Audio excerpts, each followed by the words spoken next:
Senator Kennedy. Thank you, Madam Chair. Madam Acting Secretary, welcome. Part of your job, Madam Acting Secretary, is to protect and support employees, is it not? Yes, sir. And do you believe that we should protect, do you believe passionately that we should protect and support our employees? I am passionate about that, sir, yes. Okay. Do you believe that we should passionately protect and support our employees at the FDIC? I do believe that all employees should be entitled to fair pay and come home healthy and safe. Including the FDIC? Yes. Okay. Have you read the recent outside report, 234 pages, about the creepy old men at the FDIC? I have not seen that, Senator. Have you heard about it? I have not. Are you curious about it? Yes, I am, sure. Okay. Yes. Well, the report, the people who conducted the report, Madam Acting Secretary, and I'm surprised you haven't followed it, asked employees at the agency to phone in complaints. There's 6,000 employees, 500, almost 1 out of 10 employees phoned in complaints. Many of them were sexual complaints, sexual discrimination complaints.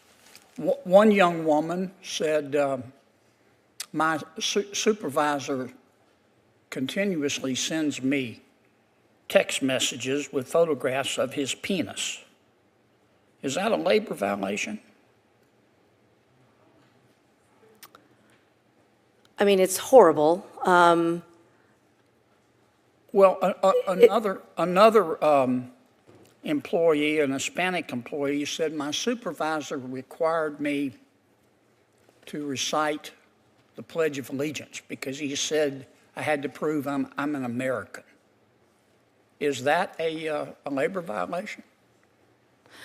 I think, Senator, everything that you're saying is not acceptable in the workplace. Okay. The technical question about labor violation is, I know they fall under various statutes, but yes. One young woman said, my supervisor sent me a text message saying, quote, "Get naked, bitch." Is that a violation, labor violation? I think it's unacceptable workplace behavior, Yeah, certainly. It's pretty bad. One young woman said, my supervisor regularly commented on my breasts and my legs and about his sex life. Is that a labor violation? I think it's unacceptable behavior. Yeah, it's pretty bad, isn't it?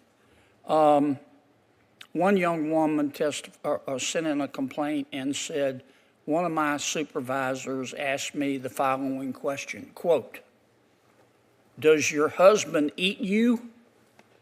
Close quote. Is that a labor violation?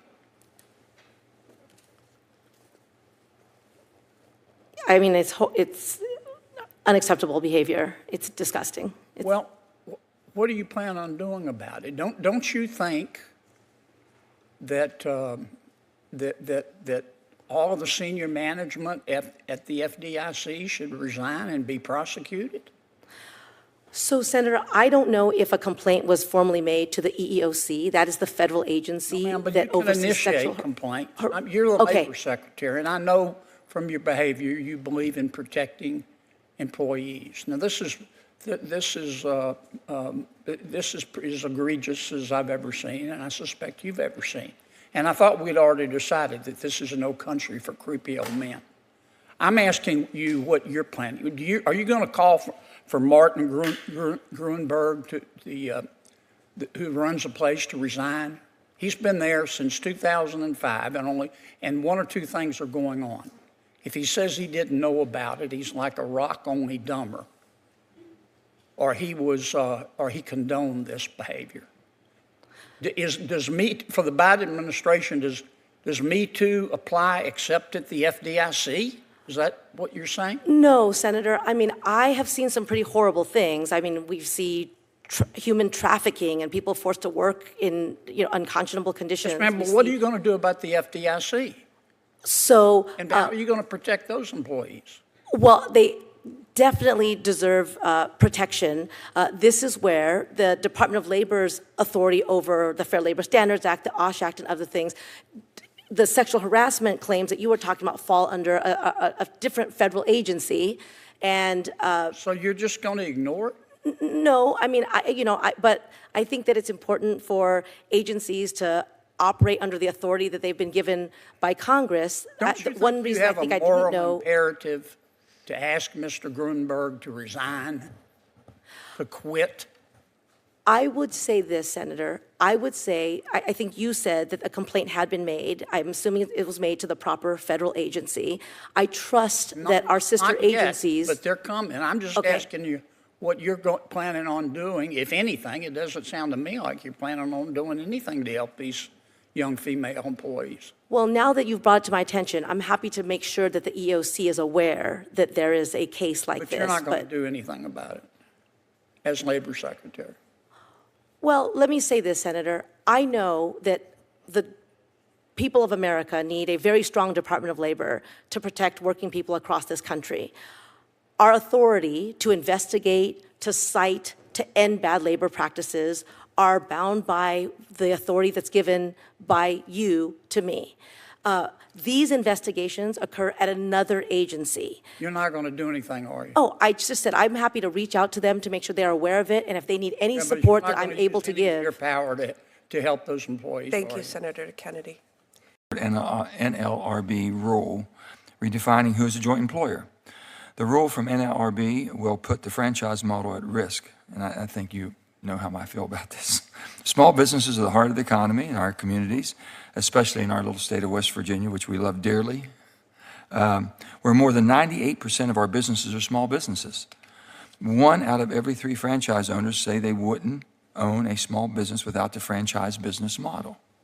That's a tremendous 1 in 3, 33%. The last time NLRB tried this study, a study found that the policy led to 376,000 fewer jobs and $33 billion in lost output across the economy.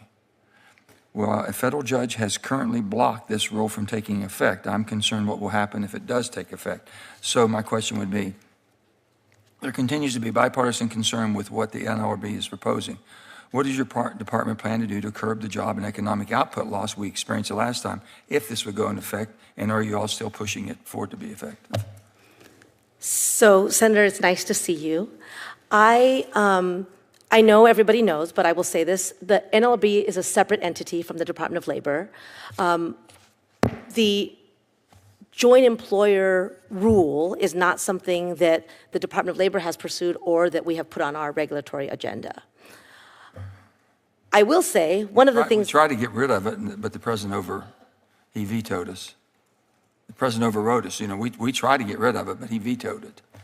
So he must believe, and the administration must believe in the rule the way the rule's been. Yeah, that is not a rule that the Department of Labor pursued or put into effect. I will say those— Do you acknowledge the job? Can you acknowledge the job losses that came when they did implement it the last time? I mean, Senator, I don't have any data about that, but I will acknowledge the conversations we have had and the important role that franchisees and franchisors played. I know we've talked about this too. Sure. My own parents owned a franchisee business, and so I understand and have lived the benefits that such a business creates for— If you would do me a favor with your able staff here, if they would just check and find out if that's accurate, the amount of jobs that we know have been lost before, or our statistics show us, and the amount of revenue it's caused to our economy, then maybe that would make the president and his administration take a different look at this in a different way. We're very hopeful. I mean, Senator, I know you know this, but since the president came into office, 15.4 million jobs have been added to the economy, at the same time that the unemployment rate remains very low. It's been under 4% for 27 months straight. I know that's already been said as well. So we are in a moment of tremendous job creation, in no small part due to the investments that are being made through the president's Investing in America agenda, which this body was obviously very critical in helping to The make way it they're, possible. the bills that we all passed in a bipartisan way, and even the IRA bill, the way it's being implemented is different than the way we wrote it. So there's going to be a lot of legal cases that they're going to lose because they're overstepping their boundary of how they're implementing. And I've said this many, many times. You're trying to implement a bill you never passed. I know the bills because we wrote them. We all worked on them. We wrote the bills. We know what they are in them. And they're expanding those to a position that it's going to exasperate the position we've taken. Bring manufacturing back to America. You can't bring manufacturing back if you relax the rules on where you get your critical minerals and where you produce them. And if you allow China to keep doing, all you're doing is promoting China's dominance in the market. One final question was this. Department of Labor's Schedule A shortage occupation list was designed to address workforce shortages by streamlining the process of hiring vetted international workers in high-demand industries like science, technology, engineering, and math, STEM, and also healthcare. Schedule A is an important tool that exempts workers in understaffed industries from bureaucratic visa hurdles and backlogs. Despite having the authority to revise the Schedule A list, the department has not updated it to include more than 2 specific occupations, professional nurses and physical therapists since 2005.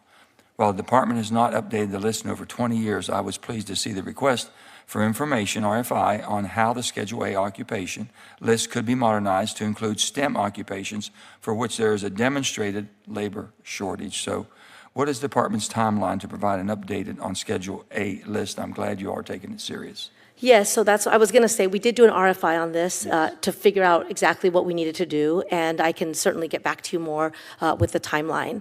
I thought, Senator, you were going to ask me about a rule that you had wanted to get done that we did get over the finish line, which is I was in Uniontown, Pennsylvania recently to announce our silica rule, which is going to save thousands of lives and prevent thousands of injuries Let me for mine thank you for workers, that. but we didn't get to talk about it. I'm so sorry. I want to thank you for that because it did help. Thank you. Thank you. Thank you, Senator Manchin. So that will end our